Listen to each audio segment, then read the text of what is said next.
right, good morning everybody. Trev, SmashweRx. I wanted to show you the top of my head for the first thing in the morning. Look at that, caffeine and kilos, both I need this morning. We're gonna be going over some low back stuff. I have a good friend on Instagram, Neil Tooth, this one's for you. You're getting some clicking in that low back and some tightness in that low back. So we're gonna go over quadratus lumborum, longissimus, and then we're gonna hit the front. We're gonna hit that psoas. See, they're together. Don't think they're not, they're married. You can't get divorced, that's how it works. So this is what happens. We're gonna go ahead and we're gonna peel that tissue apart, because what's going on is if you can't stabilize your trunk and your core, any movement you do is gonna suffer down the line, upstream or downstream. Think about it, this is a big chunk of our body. Everything above here relies on this, everything below here relies on this. So when we have issues with that low back, when that, for example, that quadratus lumborum anchors that last rib, that 12th rib, on rapid and deep inspiration, and it attaches to on something called the iliac crest. It's the top of the hip on the back, and it's a big fat strappy muscle, and it pretty much stays contracted all day slightly, about 30-40%. And then when we get under metabolic loads, so for a Metcon or even just some heavy lifts where we're starting to breathe a little heavy, that muscle clamps down really hard to anchor and stabilize that 12th rib and keep your torso lined up nice and straight too. So those are two things it's doing. Now imagine if that muscle doesn't turn off. When I say it doesn't turn off, check this out. I've done this pose lots. You guys have seen this all the time. Watch.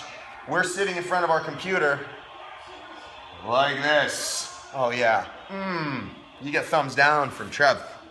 So we need to unglue that muscle, because that muscle, on top of it sits a muscle called the longissimus. Longissimus runs all the way up the entire length of the spine. Big giant strip of muscle on either side. You can see it on people that are really well developed, like all you guys with these huge giant muscles up the back. Those two giant ridges you see, they look like two shark fins all the way down the spine, help keep you upright. As a matter of fact, they're pretty much the primary drivers to keep you upright. But now bend over and do a clean. Do a jerk. When you're doing upward motion, think of what that has to do. That has to hold you in that upright position. Do a deadlift, do a bench press. You're still anchoring yourself. Ask my friend Jesse Burdick, he'll tell you right off the bat, when you're benching, you are squeezing your shoulder blades into that bench. You are contracting everything to keep yourself nice and stable. So you can drive, in his case, I don't know what it is, probably about 750 pounds off that bench. So he benches more than I back squat. It's freaky. So I'm gonna show you how to peel that away. This one, Neil, I'm gonna tell you, it's got a high suck factor.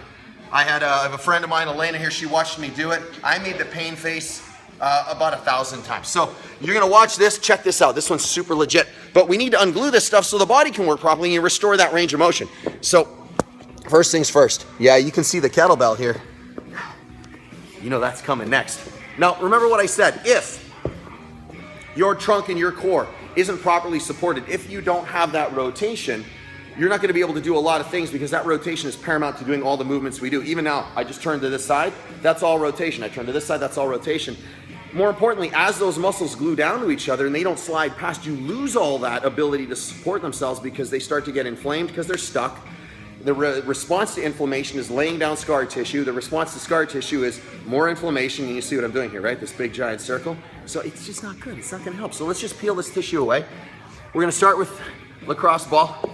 And you can see I've got a band right here. Now I gotta move the camera a little more. Just like that, so you can see what I'm doing. Now, there's an added bonus. Oh yeah, we got the Wednesday bonus. Check this out. We're gonna hit the hamstring all at the same time. Oh God, right?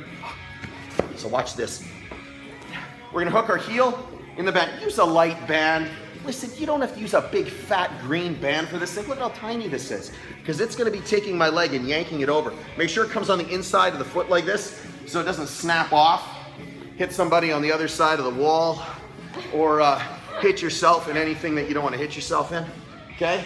So all we're gonna do is we're gonna take the lacrosse ball. It's gonna go, so I'll turn so you guys can see. It's gonna go right here in that portion of the back on the outside of the spine, between that last rib and that ridge of bone right here, that iliac crest. You're gonna put that lacrosse ball there. It's gonna feel awesome. And you're just gonna lay down. Here, I'll come over here so you guys can really see what I'm doing. So you can see here, now we're gonna play off something called reciprocal inhibition. I know you guys are watching a video of me just laying around. So reciprocal inhibition means that one side turns on and one side turns off in response to that. So we're gonna turn on, in this case, we're gonna turn on the right side of the body, right side of the core, right side of the trunk and the back, so primarily QL. and longissimus. And on the left side, we're gonna let it turn off, and the left side is where this ball is gonna go. So this is super important, because as we contract one side, the other side says, we gotta release and let go, and we're gonna smash the living daylights out of it with this ball.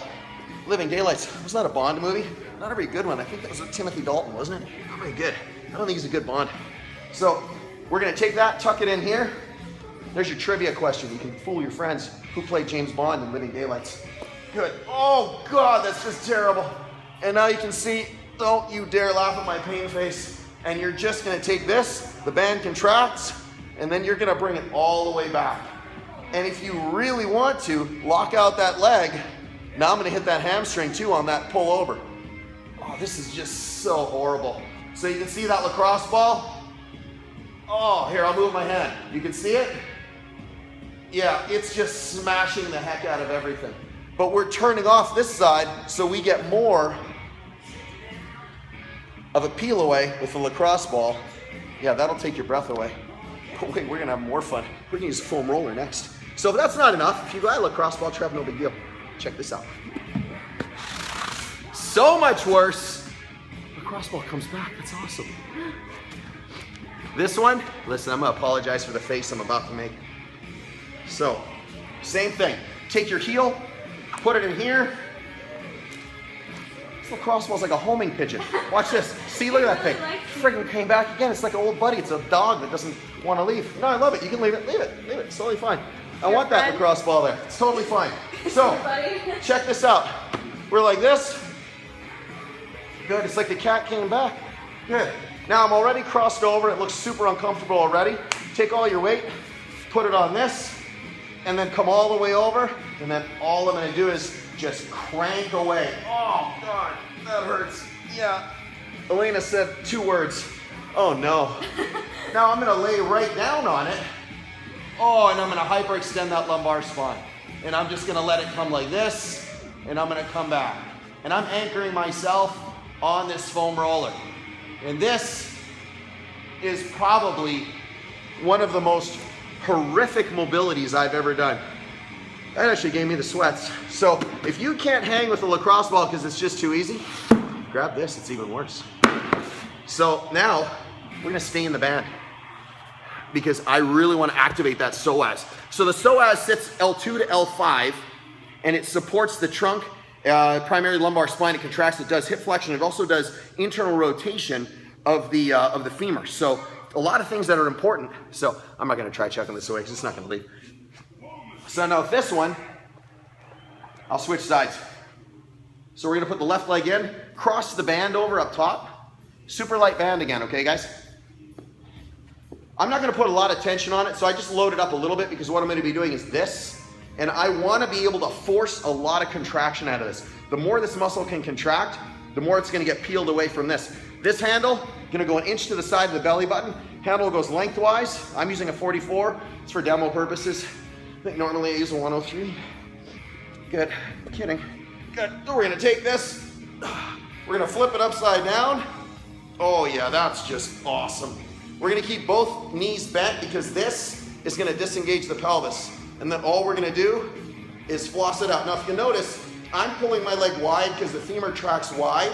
If I do this, it peels my pelvis up off the floor and it bangs into the kettlebell and the top of the acetabulum. So we're just gonna let it go like this and come wide. Like this, come wide. Do 2 sets of 15. I am not gonna do 2 sets of 15 right now because I'm not gonna make you guys watch me do that. Oh, that was just horrendous. So there you go. If you see that little bead of sweat running down my forehead, it's because this is probably some of the gnarliest mobility I've ever done. But think about it, our midsection gets so trashed with what we do. You need to peel that tissue away because those muscles are so gnarly strong. So peel away the psoas, hit that quadratus lumborum, do it under load because you get that reciprocal inhibition to turn it on and off as you're rotating back and forth. And when you're rotating back and forth and grinding away on that lacrosse ball, it's really gonna do some awesome work, some awesome smash work. Hey, I'm Trev, SmashweRx. See you guys tomorrow. Have a great day.